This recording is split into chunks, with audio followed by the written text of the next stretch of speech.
So we finally have a date, April 20th, 2026, that we are going to see the DJI Pocket 4 launch. Now, this has been a long anticipated launch. They were supposed to get it out before Christmas, but they held back, I believe, for some QC issues. So I'm not really holding my breath on this. I like the fact that they didn't push this out as DJ is kind of known to do before it's ready. So I'm glad they kind of pulled it back. But on the same hand, after seeing the specs that were announced, and again, these are still somewhat rumored, but I think they're pretty solid in terms of what we're going to see out of the camp at DJI. And again, it is quite disappointing. We're going to walk through it today, and I'm going to talk about another camera that is in the same genre, if you will, or the same footprint, if you will, from Insta360 that I'm actually really excited about, and I believe I'm going to save my hard-earned money for that camera over the Pocket 4. Now that's very tough for me to say because the Pocket 3 was one of my and is one of my favorite cameras of all time. And what are we seeing as upgrades? Well, not much. It's going to have the same 1-inch sensor. However, it is an upgraded sensor. Now, what does that sound like? Well, it sounds like when we went to the Action 4 to the Action 5 and real quickly, or 5 Pro. And real quickly, let me tell you something about what DJI's done and a lot of camera companies have done in the past. Is they give you these, I call it the Apple effect, where is they could give you everything, but they want to pull it back so they can have multiple different versions. And they're going to give you very small incremental upgrades. I mean, when we went from the DJI 4 to the 5 Pro, yeah, that really wasn't that big of an upgrade. It's very similar to this. We had the same size sensor, but a better sensor. It supposedly gave us more dynamic range. Yeah, I see it a little bit, but in terms of, an upgrade, I don't think it was really that great.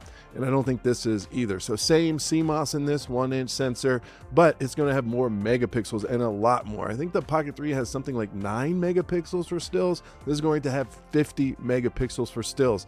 And again, I think this is in response basically to the Ace Pro 2. Now the Ace Pro 2 is an action camera that shoots 50 megapixels, and it's incredible in terms of still photos. It actually changed my mind in terms of using action cameras as still photo cameras. So I'm pretty impressed with the Ace Pro 2, and I think they're trying to do that. But in terms of like a video camera or even action cameras that are designed for video, that's not really on my radar as a big thing.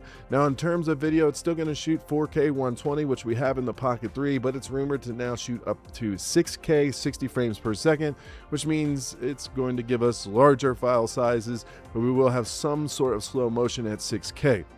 Now, my whole thing about 6K, it's nice in post if you put it on a 4K timeline because it's bigger, which means you can zoom in even more. You can move it around, create some movement, some pan, stuff like that.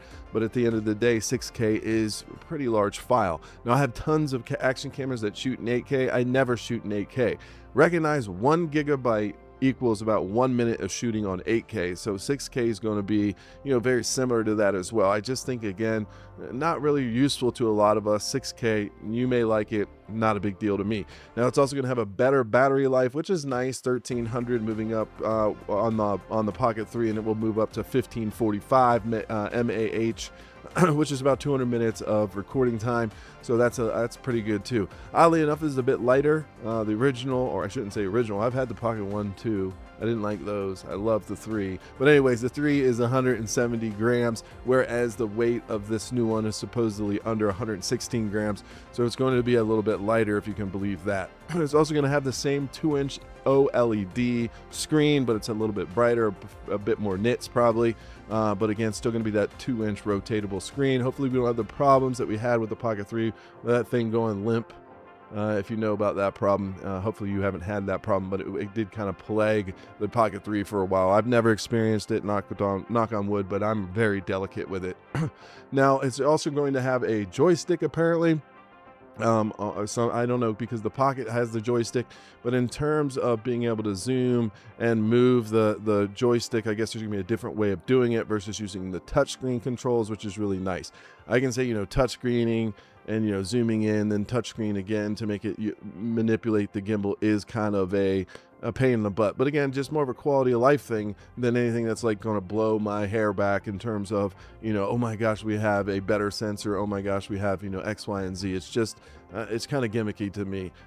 In terms of another gimmick, it's going to have a built-in LED light. You've seen some of it over here or over there, wherever it is. and it's going to be an attachment that you can attach an LED light to.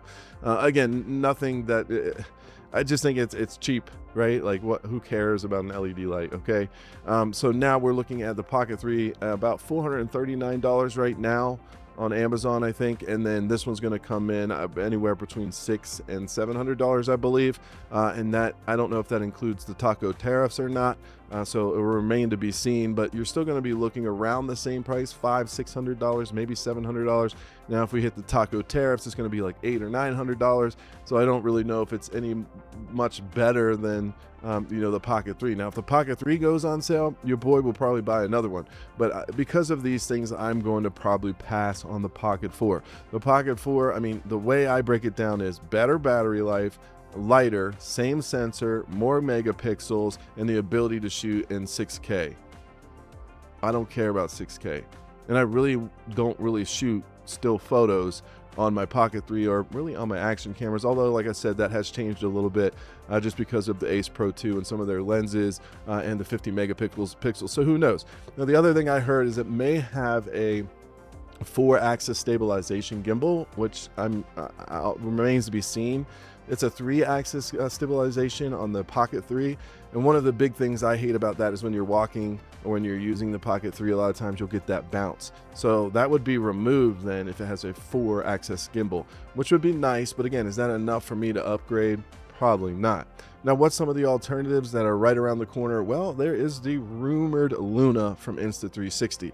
Now, the photos that we've seen leaked, and these were from Insta on purpose, it actually has 2 lenses on it. So it's going to have a wide lens more than likely, and it's going to have a telephoto lens. This is what we were hoping to see out of the Pocket 4. It's not going to come out with the Pocket 4, and I think Insta360 is probably going to take over in terms of this type of handheld action camera, gimbal, whatever you want to call it, hybrid. I always call them hybrids, but I do think Insta360, judging on what I've seen, is probably going to have a leg up here. It's also going to shoot in 8K. Again, I don't use 8K that much. It's just way too much to work with, especially since you're not seeing 8K stuff on YouTube. You're seeing 4K stuff, and a lot of people still shooting 1080 because of the file size. So I don't think that's going to be a big deal. But we'll see what type of sensor it has in there. It's also with Leica again, so that leans into some really good lenses and stuff like that we might see from it. And if the Ace Pro 2 showed me anything, Insta360 has really learned from their mistakes, in my opinion. When they went from the Go 3 to the Go 3S, I was very critical because they gave us 2.7K, something like that, 2.5K, whatever it is, I can't remember. And then finally, like 4 or 5 months later, they came out with the Go 3S that had the 4K. Well, they should have just gave us the 4K, but I think Insta's learned a lot from that, being a pretty young company comparatively, and I don't think that they're trying to do that anymore. I actually think they're trying to push the industry much faster than people like DJI, and now hopefully GoPro, with GoPro coming out. So we've got a lot of exciting camera launches coming up. I'm not that excited about the Pocket 4 from what I understand in terms of all the specs. I am excited about the Luna, and I am excited about whatever GoPro's coming out with. I doubt I can afford the GoPro. If it's going to be a pocket cinema like camera, I just think that means money. That means a lot of money, which a lot of us don't have, myself included nowadays. It's just the economy and everything else. So unless a company gives me one of these cameras, which is probably unlikely, then I probably won't be buying anything soon. I don't think I'm going to buy the Pocket 4 unless there's something that comes out that I don't know about. I would consider the Luna.